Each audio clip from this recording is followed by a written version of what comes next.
Assalamualaikum warahmatullahi wabarakatuh. Perkenalkan kami dari kelompok 2 akan mempresentasikan skematik yang kami buat. Sebelumnya perkenalkan nama saya Muhammad Alamsyah dengan NRP 3225600013 dan rekan saya. Perkenalkan, nama saya Muhammad Nafi Abdullah dengan NRP 3225600009. Dan kami berasal dari Teknik Komputer A. Langsung saja ke skematiknya yang akan dijelaskan oleh rekan saya. Yang pertama, trafo CT. Di paling kiri, terdapat sumber tegangan jala-jala PLN 220 volt dengan frekuensi 50 Hz. Tegangan ini termasuk ke transformator step down jenis CT. Sesuai spesifikasi tugas, trafo ini saya setting untuk menurunkan tegangan dari 220 volt menjadi 15 volt AC pada sisi sekunder. Karena ini, trafo CT kita memiliki 3 terminal output, yaitu yang pertama ada fase atas, yang kedua fase bawah, dan yang terakhir center tap yang kita hubungkan ke ground sebagai titik nol. Yang kedua bagian penyearah. Selanjutnya adalah tahap penyearahan. Karena menggunakan trafo CT, kami menggunakan konfigurasi full wave rectifier dengan dua dioda. Prinsip kerjanya bergantian. Saat gelombang atas positif, dioda 1 bekerja saat gelombang bawah positif. Dioda 2 bekerja. Keduanya digabungkan di sini untuk menghasilkan arus DC yang masih berdenyut. Yang ketiga, bagian filter. Untuk meratakan denyutan tersebut, kami memasang filter kapasitor Elco sebesar 2200 mikrofarad. Sebelum masuk ke regulator, kami telah mengukur tegangan murni di titik kapasitor ini saat tanpa beban dan didapatkan tegangan puncak sebesar 20,7 volt. DC angka 20,7 volt inilah yang kami gunakan sebagai acuan perhitungan rumus resistor selanjutnya. Yang keempat, ada bagian regulator. Agar genre aman, kita wajib membatasi arus maksimal di angka 0,25 ampere saat kondisi open circuit.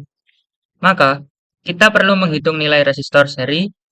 Rumusnya adalah tegangan input dikurangi tegangan genre dibagi arus maksimal, yang nantinya dijelaskan saat analisa. Dan kelompok kami mendapatkan genre sebesar 4,5 volt. Baik, selanjutnya saya akan menjelaskan tentang analisa.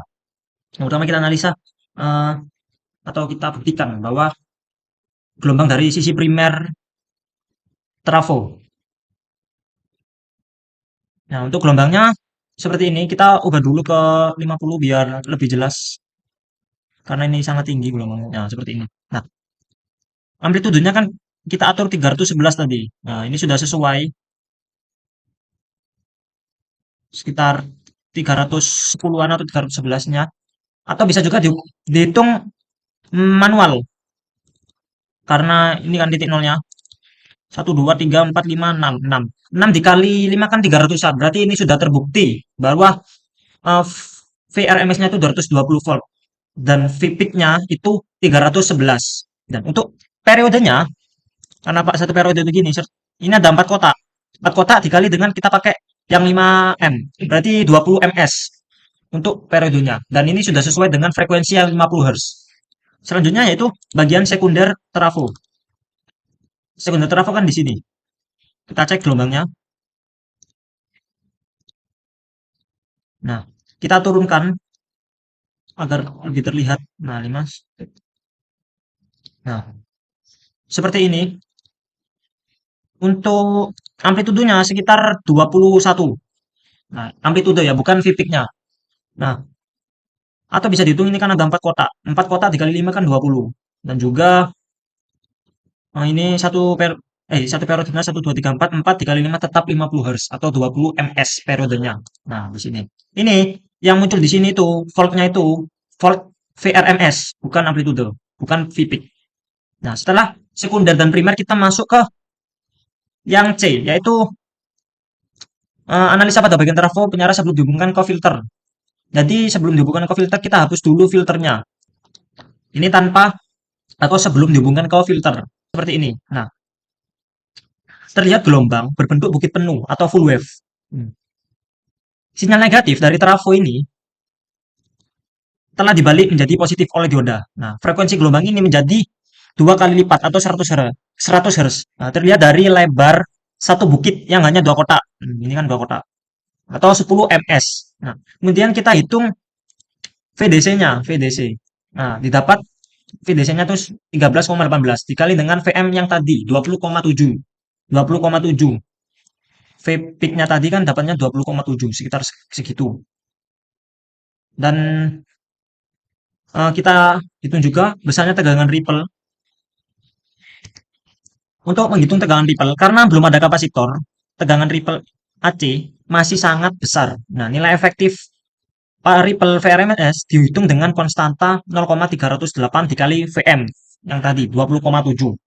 Didapat hasilnya 6,38. Dan untuk faktor ripple, hasil dari perbandingan tegangan ripple dengan VDC, didapat 48%. Angka 48% ini sesuai dengan teori faktor ripple untuk penyiaran gelombang penuh tanpa filter. Nah, baik, selanjutnya yang kita masuk yang D.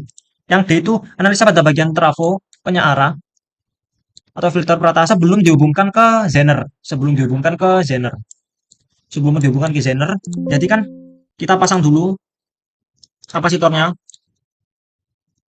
Kita lihat gelombangnya. Grafiknya akan jadi seperti ini. Jika kita lihat amplitudenya itu sekitar 20,7.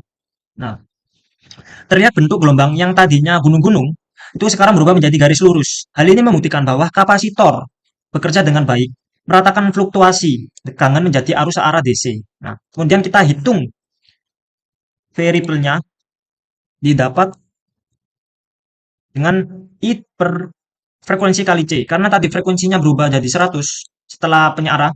Nah, karena kita pakai 2200 mikrofarad, kita ubah ke farad menjadi 0,0022 dan didapat tegangan ripple-nya 1,14 volt. Dan untuk tegangan DC-nya yaitu V peak atau yang 20,7 dikurangi V ripple dibagi 2. Hasilnya 20,13. Dan karena adanya ripple tersebut, tegangan DC rata-rata ini turun sedikit dari puncaknya. 20,7 kan dikurangi dengan 0,57 menjadikan 20,13. Ini tegangan DC murni yang siap masuk ke regulator. Dan kemudian kita hitung faktor ripple-nya, didapat 1,6%. Nah, terbukti filter kapasitor ini menurunkan faktor ripple secara drastis dari 48% menjadi 1,6%. Kemudian yang terakhir kita analisa